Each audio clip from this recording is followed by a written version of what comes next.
Okay, so this morning, let's go to the Word of God. Ating pong pagnilay-nilayan at ang aking pong pinamagatan. Ang ating devotion this morning, God hears your prayer. Pag-isulat nga po ninyo yan, God hears my prayer. Alam nyo, ito po yung isa sa pinaka-powerful na pinaka-maganda at pinaka-mabisa, exciting part sa buhay po ng Kristyanismo. Ang matutunan niyang manalangin at alam niya na ang Diyos tumutugon sa kanya pong mga panalangin. If you know that God answers your prayer, mga kapatid, then you're gonna love to pray. No? You're gonna love to pray. But the problem is, sometimes we are disqualified because we are disqualifying ourselves. And even some of the messages na ating pong natatanggap ay para bang disqualified tayo. Kasi marami pong gumagamit. Like for example, this Isaiah chapter 59 verse 22, no? Verse 2. Okay. Isaiah 59 verse 2. I think this is verse 2, yeah. Your wickedness has separated you from your God, and your sins have hidden his face from you, so that he does not hear. Okay. So, nung ako po'y wala pa sa biyaya at hindi ko po ma-interpret ito na maayos, lagi ko pong sinasabi sa mga tao na ipinapangaral na, ang kasalanan mo, hindi papakinggan ng Diyos ang iyong mga panalangin dahil may tinatago ang kasalanan. Ayan. Your wickedness has separated you from your God. And I'm using this verse. So maraming tao ngayon, alam nila na may mga pagkukulang sila, may mga shortcomings sila, hindi sila perfect. At alam nila, minsan, maya't maya, maaaring nagagalit or lahat naman tayo may mga imperfections. Pag titingnan po natin yung mga ugali natin, action natin, pag-iisip natin, lahat tayo mayroon tayong mga imperfections. Walang malinis. Sabi nga ng Bible, walang malinis, wala kahit isa. If we're gonna base our cleanliness and our holiness and righteousness in our action, in our doing, in the way we think. Kapag dyan po talaga titingnan, mga kapatid, hindi ko lang alam. Tas nga kami rito ng napakatuwid ang kanyang kaisipan, ang kanyang buong puso. No one. Now, kapag maririnig natin itong mga verses na to, abay, talagang hindi nga papakinggan ng Diyos ang mga panalangin natin. Kaya marami po ay dismayado at wala na pong lakas na manalangin. Pero alam po ninyo, ang magandang balita po ay dapat na ipepresent. Every time we hear these verses, kung bakit po naisulat ang mga verses na ito upang makita po natin na talagang hiwalay ang tao sa Diyos dahil po sa kasalanan. Ang kasalanan ang siyang naglayo sa tao sa Diyos at ang kasalanan ang dahilan kung bakit ang Diyos itanilikod niya ang kanyang mukha sa mga tao. No? Pero ang good news ay ito. Dapat laging may good news. Ngayon, tinanggal na ng Diyos ang kasalanan. Sapagkat tayo po ay pinatawad na ng Diyos, nilinis na ng Diyos sa pamamagitan ng dugo ng ating Panginoong Hesukristo. So, if we are presenting, lalong-lalo na po yung mga preacher po na kasama natin po na nakikinig dito, if you are a Bible study leader, if you are a preacher, no? Pag tayo po yung magpapaabot po ng mga verses, kukuha po ng mga verses sa Bible na para bang God is angry with sin, katulad nito, tinatalikod ng Diyos ang kanyang mukha sa mga tao dahil sa kanilang mga kasalanan. And this is true. Siyempre, nakasulat sa Bible yan, that is true. Pero, may good news po yan. Sa bagong tipan na ating kinalalagyan, tinanggal ng Diyos ang ating mga kasalanan. Nakita nga ito ni David, no? Actually, si David, because although he was living under the law, and yet, he acts like he was under God's grace. Because he was always and he loves to be in God's presence. Kaya si David, alam nyo, nasa lumang tipan, pero ang kanyang kaisipan ay bagong tipan. At naintindihan niya ang biyaya ng Panginoon. Kasi when you are in God's presence, maintindihan mo talaga ang pag-ibig at biyaya ng Panginoon. No? Kaya sabi niya, doon sa Romans chapter 4, verse 7 and 8, Blessed are those whose lawless deeds are forgiven. Blessed are those whose sins are forgiven, whose wickedness are forgiven.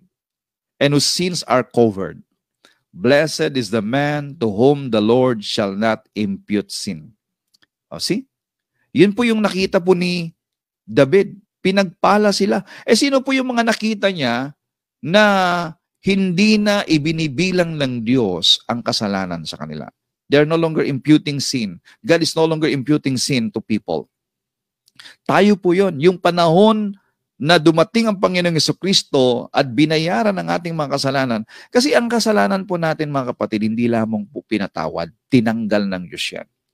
Kaya yan po ang sigaw po ni John the Baptist in John chapter 1 verse 29. Narito, behold, the Lamb of God who takes away the sins of the world. Hindi niya naman sinabi na, oh, behold, the Lamb of God who covered the sin of the world, or just forgiving. Alam niyo, ang forgiveness, maganda po yan.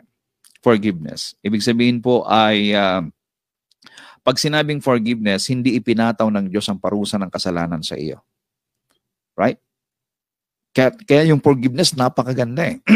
If you can understand that forgiveness, wow, Lord, thank you so much that ako nagkasala, pero hindi mo ako pinarusahan. Pinatawad ako. At kaya lang, dahil ang Diyos po ay Diyos na matuwid, hindi niya pwedeng i-overlook ang kasalanan. Hindi niya pwedeng sabihin na, okay, walang parusa ang kasalanan. Kasi nga po, ang katwiran at ang katangian ng Diyos, ang kasalanan dapat mabayaran. Well, tinanggal niya sa atin yung parusa ng kasalanan, kaya lang inilipat niya ang parusa ng kasalanan dun sa kanyang anak. Kaya nga po kapag makita niyo po ito, no, grabing pag-ibig ng Ama sa atin, at matindi yung ginawa ng Panginoong Jesucristo na pagtanggap ng parusa para sa ating mga kasalanan.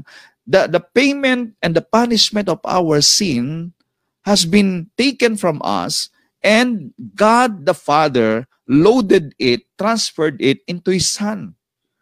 So ibig sabihin, hindi po sa hindi naparusahan ng kasalanan. Naparusahan ng kasalanan mo, kapatid, doon sa ating Panginoong Jesucristo. Kaya yan po ang good news dito po sa Bagong Tipan. Kung gagamitin pa man po natin itong Isaiah 59 verse 2, ay para ipakita natin na ganun katindi ang ating kalagayan noong hindi pa tayo nakikipag-isa sa Panginoon. Nung hindi pa nababayaran ang ating mga kasalanan, hindi dinirinig ng Diyos ang ating mga panalangin. Kasi maraming mga tao that, the more na sila po ay gumagawa ng mabuti, the more na sila ay nagiging tama sa mata ng Diyos. Kasi, yan talagang naituro sa atin. Yan ang naituro sa akin noon. Yan din tinuturo ko noon. Ang basement ko para ikaw ay pakinggan ng Diyos ay yung ginagawa mong tama. No? Although, hindi ko sinasabing gumawa ka ng mali. Hindi ko sinasabing gumawa ka ng kalikuan. That's not the nature of a righteous person. That's not the nature of a child of God. You are now a child of God, and there is life of God living in you. The Zoe life of God lives in you. You have the nature of God now. Yung nature mo ay naghahangad na gumawa ng kabutihan at magmahal sa Diyos. That is your nature now. Kaya kinakailangan ma-renew yung mind mo in accordance to who you are in the Spirit right now sa pamamagitan ng pagkikinig at pakikinig. Okay? So, maraming mga tao, hindi po nila na-qualify ang kanilang sarili na pakinggan ng Diyos ang kanilang mga panalangin dahil nga akala nila nakabase ang pagdinig or pagkinig ng Diyos sa mga panalangin based on your performance. No. God hears you because you are in Christ Jesus, my friend. Okay?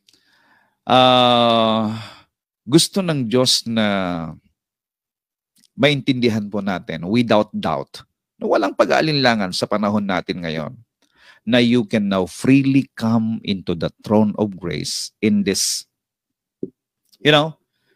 in this covenant that we are in. You are now freely come into the throne of grace.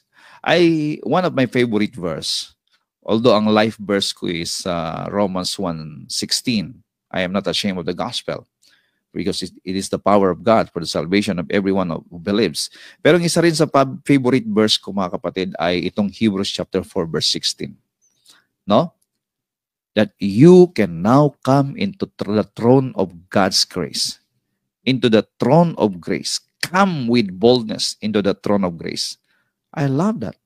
Kasi, alam nyo, may mga pagkukulang tayo palagi. Meron tayong mga maling desisyon na nagagawa. Minsan, nadadala pa rin tayo ng laman natin na akala mo, yun na yung gusto mo kasi para bang you feel like you have joy. You feel like nagustuhan mo. Kaya lang, sabi nga, don't base on your emotion. Minsan, nadadala tayo ng emotion natin at yung emotion natin minsan naililigaw. Ano? Na ang nagiging bunga sa mga desisyon natin na hindi pala tama, hindi pala maganda. At kahirapan ang nagiging kahinatnan ng mga damdamin po natin na sinusunod natin. Makikita natin na dahil kahirapan, na dahil hindi po tama yung pong nasunod nating damdamin po natin, akala natin galit na sa atin ng Diyos. Ayan, pinaparusahan na tayo ng Panginoon dahil sa mali nating desisyon. Lalong-lalo na kapag nakarinig pa tayo ng mga mensahe na talagang condemning. So hindi tayo ngayon makalapit sa Panginoon. Alam niyo mga kapatid, ito'y napakagandang yung verse na to in Hebrews chapter 4 verse 16. Come boldly into the throne of grace, and there, no, with confidence come, and there you shall find mercy and grace and help in times of needs. Oh, I love it. I love it. So, God wants you to know beyond any doubt that you can always come to His throne of grace with boldness and have every confidence that you will receive His mercy and grace. Kahit anong mga pagkukulang mo, kasi lahat tayo may pagkukulang again, kahit anong pagkukulang mo. Basta ikaw ay naniniwalang nahugasan ng dugo ng Panginoong Jesucristo. Do you believe that you are washed by the blood of Jesus Christ? Pakisulat nga po ninyo yan, I believe I am washed. All my sins have been washed by the blood of Jesus Christ. All my sins have been washed by the blood of Jesus Christ. At ang dugo ng Panginoong Jesucristo ay makapangyarihang naglilinis. Naglinis at naglilinis at patuloy na naglilinis. Yan po ang kapangyarihan ng dugo ng Panginoon. Nalinis na at patuloy kang nililinis at patuloy siyang maglilinis. That's the blood of Jesus Christ. So powerful, my friend. Kaya nga po, para tayong nasa waterfalls of God's forgiveness. Alam niyo yung bato, no? Kapag ka nadumihan, kinakailangan linisin mo ulit. Halimbawa, mayroong ginto or mamahaling bato, no? Diamante. Every time na nadudumihan, kahit anong dumi niyan, yung ginto, kapatid, kahit anong dumi niyan, kahit inilagay mo pa yan sa pinakamarumi o basura o doon sa may saan man yan, hindi po nawawala ang kanyang pagkaginto. Hindi po nawawala o nababawasan ang kanyang halaga. Kapatid, higit ka sa ginto. Maaring nalublob ka sa putik, maaring nalublob ka sa pagkakamali, hindi nawawala ang iyong halaga, ang iyong pagkaginto. It doesn't penetrate. Kung papaano po yung dumi ay hindi pwedeng makapasok sa ginto, higit sa iyo. You are protected by the blood of Jesus Christ. Kaya lang ito po, no? Hindi po tayo nakalublob po doon sa putik. Tayo po ay nakalagay sa waterfalls of God's forgiveness. There is a continuous forgiveness and continuous cleansing of the blood of Jesus Christ na nangyayari sa atin ngayon. Kaya nga po, every time God look at us, we are so beautiful in the sight of God. You are so precious in the sight of God, kapatid. Ang nagbabago lang, yung pagtingin natin sa sarili natin kapag tayo po ay nagkakamali. At eto pa, yung pong pagtingin ng ibang tao sa iyo, sinasabi ng ibang tao sa iyo na pag tinanggap mo ito, it affect your emotion. At yan ang dahilan kung bakit maraming tao na hindi po nakakalapit sa Panginoon. At yan po ang dahilan kung wala lakas ang marami para sila'y manalangin. Friend, don't look at yourself the way look at yourself. And don't look at yourself the way people look at yourself. Look at yourself the way God look at you. And you are perfectly beautiful, perfectly righteous before God because you are washed and cleansed by the blood of Jesus Christ. At ngayon po, hindi na po itinatalikod ng Diyos ang kanyang mukha sa iyo, kundi nakatitig siya sa iyo. He is so much in love with you. Wow. It's so good to understand and believe. And it's so good to meditate that God is madly in love with you now. Pakisulat nga ninyo dyan ulit, God is madly in love with me. Because of Jesus' finished work on the cross, you are already right with God. You are already righteous with God. You don't need to do anything to make yourself more right with God. Wala na tayong pwedeng gawin pa. Well, pastor, ibig sabihin, hindi na tayo gagawa ng mabuti. Of course, yan ang dahilan kung bakit po tayo ginawang mabuti ang Diyos, kung bakit tayo ginawang matuwid ang Diyos, kung bakit pa tayo binanal ng Diyos, nilinis ng Diyos upang i-display tayo ng Panginoon sa mundong ito. This is my righteous child. This is my holy child. This is my beautiful child. And the beauty of the Lord now is seen on you, no? Through you, makikita ng mga tao sa paligid. You are created for good works.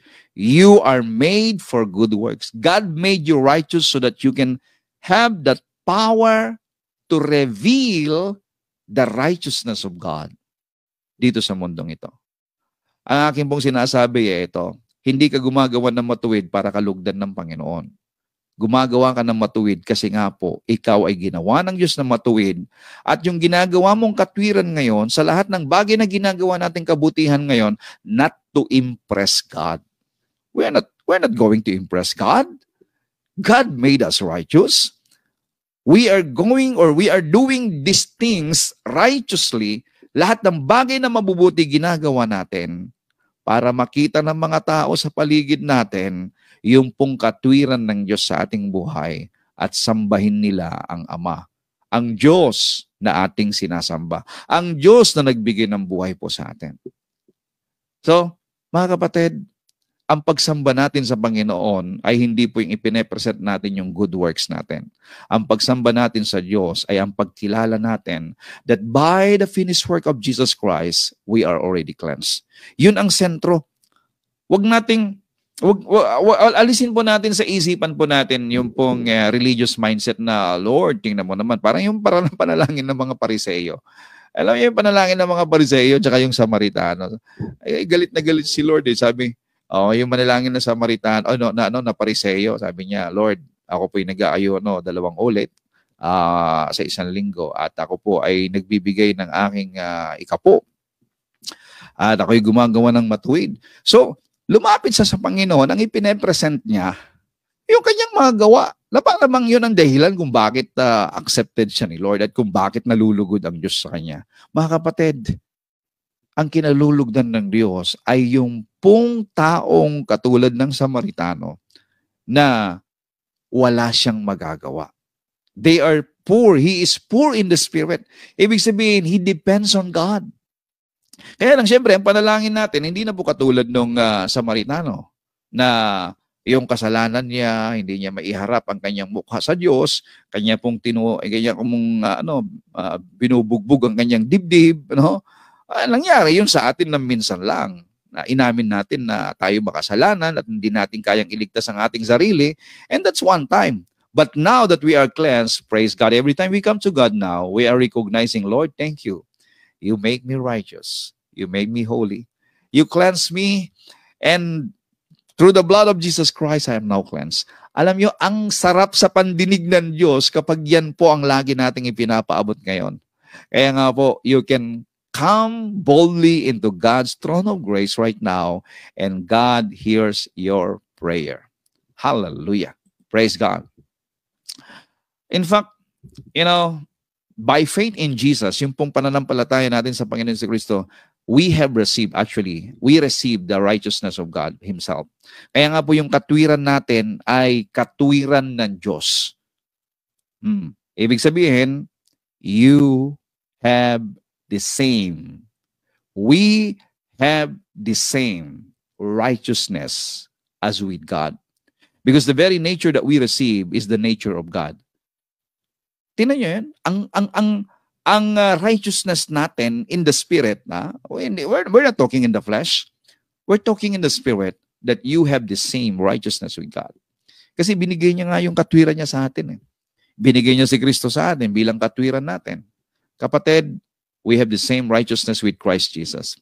And no matter how many mistakes, listen, no matter how many mistakes you make, you will never lose that righteousness, because in the first place, God gave it to you apart from your works. In other words, God did not impute righteousness to you because you were good or you are good, but because you believe in Jesus Christ. Kaya nga po, well, again di pwede na magkamali. Ganun ang thinking kasi ng marami. Parang yung sinasabi po ni Apostol Pablo in Romans chapter 6, di pwede na ako magkasala. At inaakusahan si Pablo, pagbabasahin po ninyo yung Romans chapter 5, chapter 6, inaakusahan si Pablo. O yan, si Pablo, nagtuturo ng pwedeng nang magkasala, pwede nang gumawa ng kasalanan, hindi na kinakailangang sundin yung mga kautusan. Alam mo ninyo, they misinterpreted Paul. But if you really understand the very heart of Paul, at siya nga po ang nagsulat talaga kung paano po ang pagpapawalan sala ng Diyos at kung paano matanggap ang mga regalo ng katwiran, regalo ng kaligtasan, regalo ng buhay na wala hanggan mula sa Diyos na ipahayag kay Apostol Pablo. At dyan po ang Kristyanismo. Nami-misinterpret siya ng mga bound sa religion, bound po sa mga laws during the time. At marami po yung mga kumokontra kay Apostol Pablo ng kanyang panahon, buhay pa hanggang ngayon. Ang ibig ko sabihin, buhay yung espiritu na yon ng mga kumokontra kay Apostol Pablo. Kaya nga po nagkakaroon ng confusion sa Kristyanismo. Sila pa yung parang galit na galit sa kasalanan. Alam po ninyo, mga kapatid, kung meron mang galit sa kasalanan, walang iba kundi ang Diyos. God hates sin. Really, God hates sin. And that is the reason why God poured out His anger, His wrath. Lahat ng galit ng Diyos ay ibinuhos niya doon sa katawan ng Panginoong Jesucristo. Anong sabi po ng 1 John chapter 2, verse 1, verse 2, doon po naalis ang galit ng Diyos. He is the propitiation. And the word propitiation is the sacrifice that takes away the anger of God against sin. Si Kristo'y naging alay para sa kasalanan upang maalis ang Diyos ang galit niya sa kasalanan ng tao. Again, the only way now for a person to be thrown into the lake of fire, into the place of punishment, is when you reject. When you reject the payment of your sin that was made by our Lord Jesus Christ. So maging malinaw po sa atin, na we're not promoting sin. Kasi baka akala nila, parang si Pastor Walter, parang si Apostol Pablo, nagpo-promote ng kasalanan. Of course not. God hates sin. What I'm trying to explain here is that pag nagkamali ka, kasi kapag hindi sabihin, wag kang magkamali. Pag nagkamali ka, impyerno yung punta mo. Di impyerno tayong lahat. Lahat tayo nagkakamali. O taas nga kami dito yung hindi nagkakamali. taas nga ang paa nung hindi nagkakamali rito. Yung actually sa thinking pa lang pag talagang ay grabe sa dami ng mga napapanood ngayon, temptation, grabe. Ang dami yan. Mabuti na lang we are focused on the love of God. Ang Romans chapter 4 verse 5 says, no one earn God's righteousness. Hindi natin ma-earn ang God's righteousness. It can only be transferred when we no longer rely on our own works, but believe in the one who powerfully declares the ungodly to be righteous in His eyes. It is faith that transfers God's righteousness into our account. It is faith that transfers God's righteousness into our account. Kaya nga po, yung faith lang talaga, yan talagang kailangan natin. And that after that, of course, wow, woo, good works will flow. A smile from the Lord will flow. The love that comes from God will flow. And I tell you, my friend, as sabi dito sa verse 6, no, in Romans chapter 4, verse 6, even King David himself speaks to us regarding the complete wholeness that comes inside a person when God's powerful declaration of righteousness is heard over our life. Apart from our works, God's work is enough. Sabi nga natin, God's work is enough. Huwag na natin dagdagan pa. Kasi kapag dinadagdagan mo, parang sinasabi mo, ay kulang yung ginawa mo, Lord. Kulang. O ito ang kasapatan. Ito ang kakompletohan yung gawa ko, Lord. Ay, nako, kayabangan yan, kapatid. Hindi tatanggapin ng Diyos yan. I want you to understand, my friend, every one of you listening right now, walang tatanggapin ng Diyos na gawa ng tao para maging karapat-dapat sa Kanya. Ang tanging tatanggapin ng Diyos ay yung paniniwala mo doon sa Kanyang ginawa at kaparaanan upang ikaw ay maging malinis at maging matuwid sa Kanyang harapan. Make that message and teaching clear, strong in your heart. It's not your works, my friend. I'm not against good works. You must do good works. But it is not your good works that God answers your prayers. It is not your good righteousness that God answers your prayers. God answers your prayers because you are in Christ Jesus. And you are righteous because of Christ Jesus. Okay? So, because of what Jesus has done for you at the cross, all your sins, past, present, and future are forgiven. Ibig sabihin, walang kasalanan. Kasi tinanggal nga ni Lord eh. Okay? Pastor, kahit pala yung magagawa kong kasalanan, pinatawad na ng Diyos. Kung hindi pa tatawarin ng Panginoon yan, wala. Wala tayong magpupuntahan. Parusa talaga. No? At hindi tayo makakalapit sa Diyos. Kasi nga po, Isaiah 59 verse 2. Diba? Itinatago ng Diyos ang kanyang mukha sa mga taong may kasalanan. Tinanggal ng Diyos ang kasalanan sa atin eh. Kaya kapatid, make it clear and establish it into your heart that now, whatever things happen, you can come to God. At alam nyo, kapag ikay makalapit sa Panginoon, pag lumapit ka sa Diyos, nagkamali ka, ay, lilinisin ka. Malilinis talaga isipan mo. Malilinis everything. Maitatama yung utak natin, yung emotion, damdamin natin na mali. Maitatama talaga yan eh. Kasi sometimes, deceptive po ang damdamin. Ano? Ang damdamin natin, that is so too deceptive. Akala mo yun ang tama. Mahal ko na siya. Kahit may asawa ka naman, nagmahal ka pa ng iba eh. Hindi talagang ito. Deceptive yan eh. Diba? Ay ngayon, kung hindi ka patatawarin ng Diyos sa ganyang damdamin mo, hindi ka na makakabalik. Hindi ka na mababago. Mga kapatid, pinatawad ka ng Diyos. At yan po ang dahil yung Hebrew 4:16. Open. The door of heaven is very wide open for you. Come to Him. And it is the mercy of God that when you receive this grace and this love of the Lord, it transforms you, my friend. Yan po ang nagtatransform ng buhay po natin. Oh, I love what I'm hearing. Hebrews chapter 8 verse 12 says, I will demonstrate my mercy to them and will forgive their evil deeds and never remember again their sins. Ooh. Ito po ang mensahe ni Lord sa atin. I will demonstrate my mercy. In this covenant, God is demonstrating His mercy unto us. And I will forgive their evil deeds and never remember again their sins. I love it.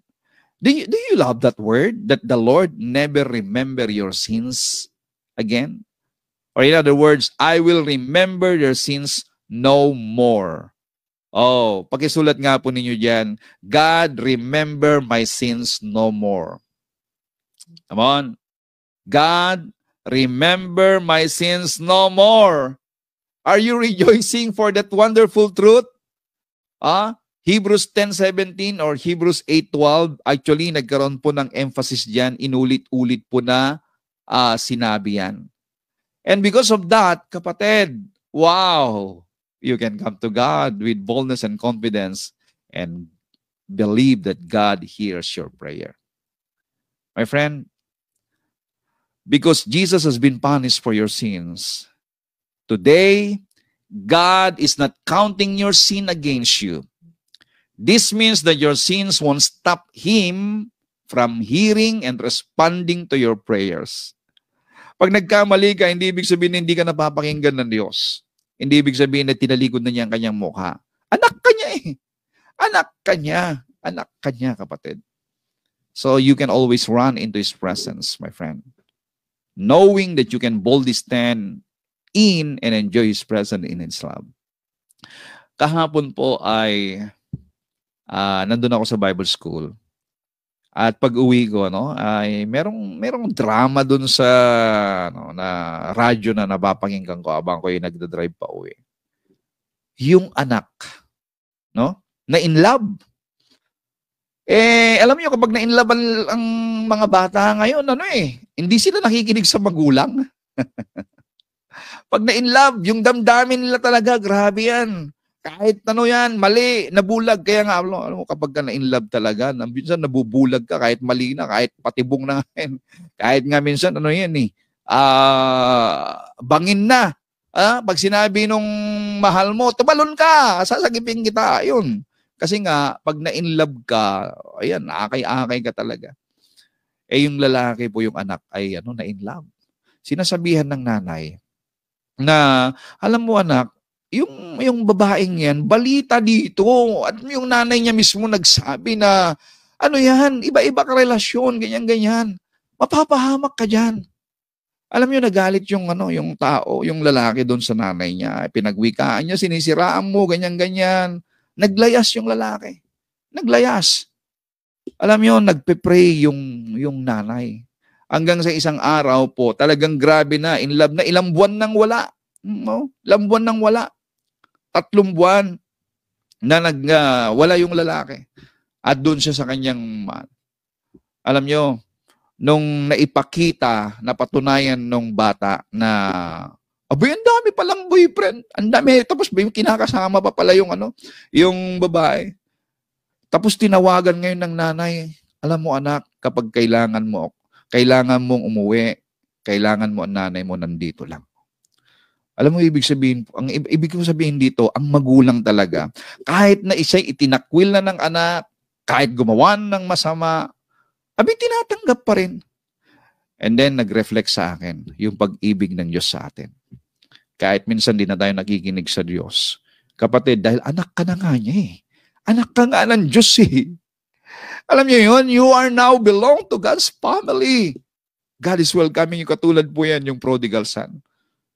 Talagang tuwan-tuwa ang tatay nung makita niya ang kanyang anak. Ganun din yung sa drama. Nung bumalik po yung anak, ay tinanggap at pinaglilingkuran pa. Dinadala ng pagkain doon sa kanyang silid kasi nga syempre nasaktan yung bata. Akala niya, mahal, alam niyo, ang deceptive talaga ang spirit kasi yan eh. Kaya ang pag-ibig ang magre-restore sa mga taong nagkakamali. It is love. Yung acceptance natin sa kanila. Habang sila'y nasa deceptive moment, hindi nakikinig mga yan. Pero kapag natauhan sila, at wala na silang mapupuntahan, katulad mo ng alimugang anak, kapatid, tanggapin natin sila. At ganyan ang Diyos sa atin. So, ganyan ang Diyos. Hindi ibig sabihin na tinotolerate ng Diyos ang kasalanan. Okay lang gumawa ka ng kasalanan. Of course not. God hates sin. Okay? So, God wants you to understand that He loves you.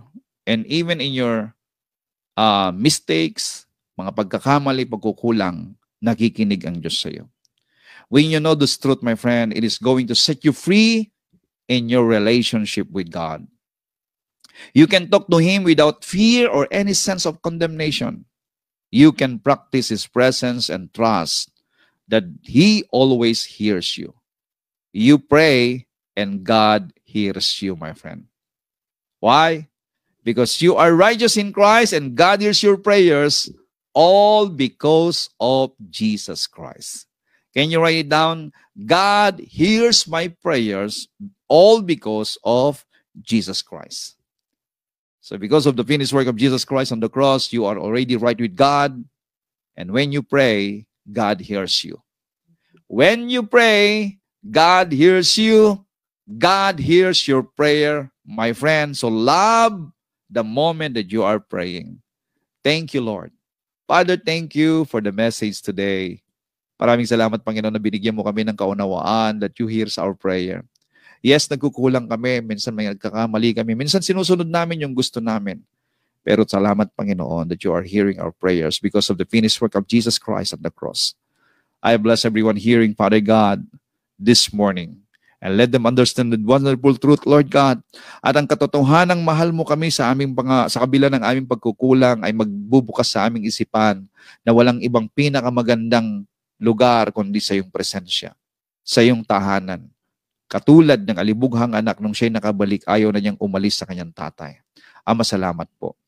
Bless everyone hearing this message today. In Jesus' name, amen and amen.